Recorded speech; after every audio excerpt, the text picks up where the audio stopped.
Okay, episode 2 of checking out the large worm bin outside. When I was out here earlier, I got bitten, and I still don't know what it was, but it bit me several times. It was not fun at all. So we are going to see if we can find the worms that we couldn't find earlier. I can't find my glove, but I did find my trowel, and I have glasses on. So let's see if we can find where the worms went. I think they're going to be much, much happier out here because it's so much warmer than where they were. And I wanted to, I think I mentioned it on another video, but you may not have seen it. I went through just a couple of days ago. Oh guys, this is not going to work. It's so much better with my hands. But I went through just a few days ago and checked between 8 and 10 handfuls to see if I could find cocoons, and probably 70 to 80% of the handfuls that I pulled up, let's see if I can show it.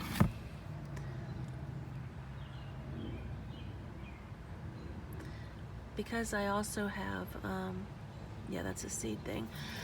It's a little bit difficult to see right now because I've got all these little microgreens, failed microgreens. You know what, forget it, they're gonna have to deal with it. Come on guys, where are you? Oh, you're digging fast. There you are. I see quite a few of them. Oh, there we go. Over here.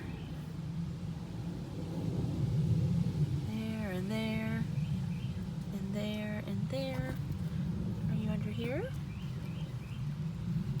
Oh, you're a little one. Look at you. Look at that. Can you see how little he is?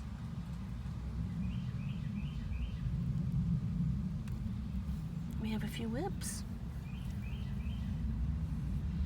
And then we have a few that I think came from the first little bit we got from the bait store.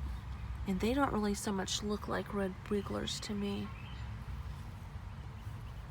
So there's really quite a variety in here of red wigglers. Well, let me put it this way, from different places. There's a thinner one. I hate putting my hand down there like that, though. I'm always afraid I've got something on me.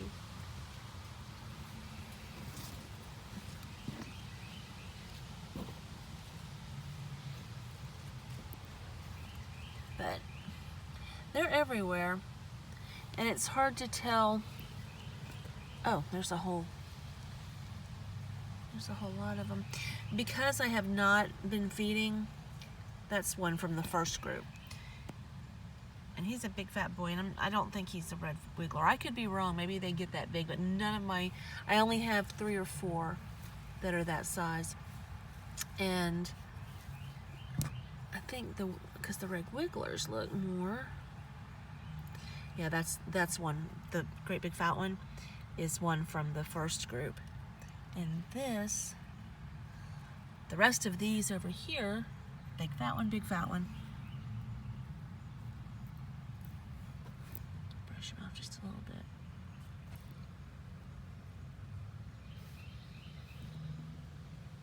Okay, where is he? Oh, right here. Okay. We were so close I couldn't tell. That's a red wiggler.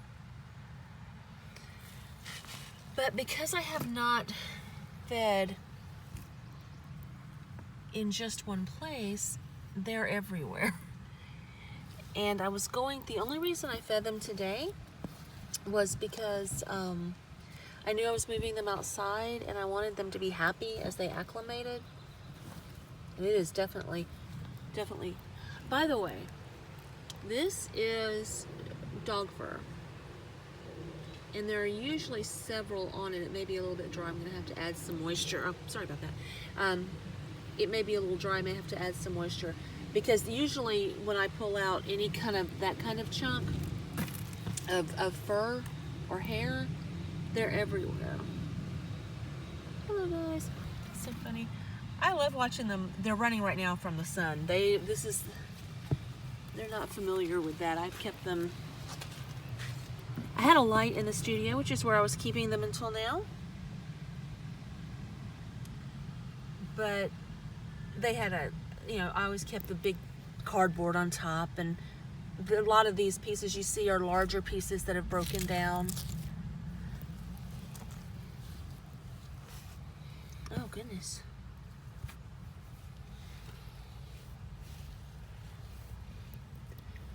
I always get worried about digging too close to the bottom because that's where so many of them are, and I don't want to hurt them. Oh.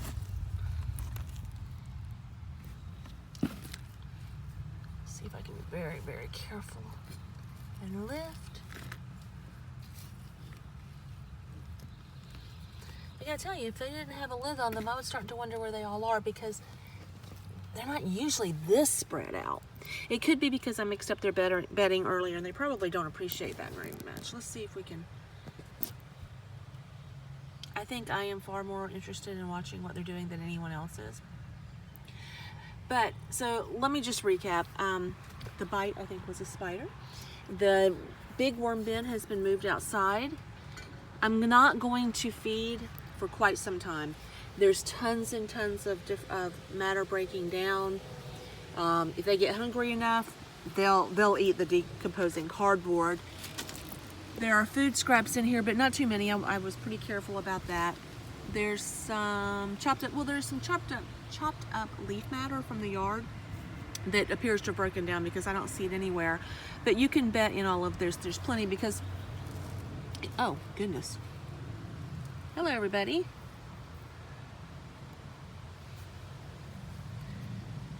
But there's just plenty of organic material in here. This will keep them for quite some time. I will probably continue to maybe, I don't know, every couple of weeks I'll put part of a banana in here. But I don't think I'm going to do anything else until this breaks down a little bit more. I don't need every bit of, I know a lot of people leave it until there's absolutely no organic matter whatsoever, other than, I guess, whatever the original bedding was, the coconut core, or however we're pronouncing that these days, and worm castings. But I'm not interested in that. I'm actually interested in worm compost. Everything in this bin would be great for my garden. There's nothing that ever goes into my worm bins that I would want in my garden. And it's breaking down in here, and the worms, but honestly, spread out like they are adding castings all over.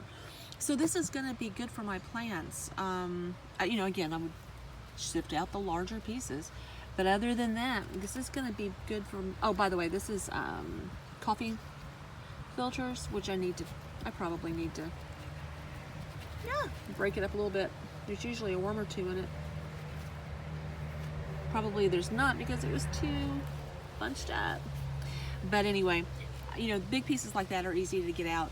But you can mulch your bed with anything in this bin to begin with. So it's definitely going to be good. And obviously, the longer I wait, the more patient I am.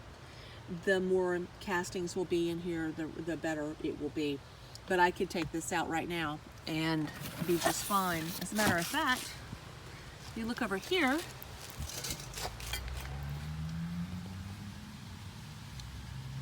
that's a banana pepper. And those are little coleus plants.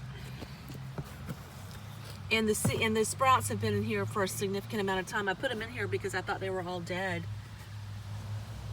from the sun, from having left them outside. Obviously, that was not the case. Oh my goodness. Is this where you guys were? Because it was warm? That's okay. Oh, it's so light. So light and fluffy in here. Like I said, there's some big pieces of cardboard and things like that that haven't broken down that I used to cover with. But to be honest, once some of the plant matter breaks down, I'm gonna let that happen. I will probably, oh, we have mosquitoes absolutely swarming again. Okay, that's my cue to go away. But I'm going to cover this side back up because this is the damper side and I want it to stay that way. And it's also where their food is. And this side over here has plants growing in it. Worms don't eat your plant roots, by the way. That's a myth. I don't know why. People think that they do, I guess, because people see them under their plants. But what they're eating is everything that breaks down around your plant. They don't, this type of worm anyway, maybe there's a type of worm that does. This type of worm only eats decomposing matter. So I could plant things all over here. They'd probably be just as happy as they could be. So, okay, that's the end of the outside worm bin.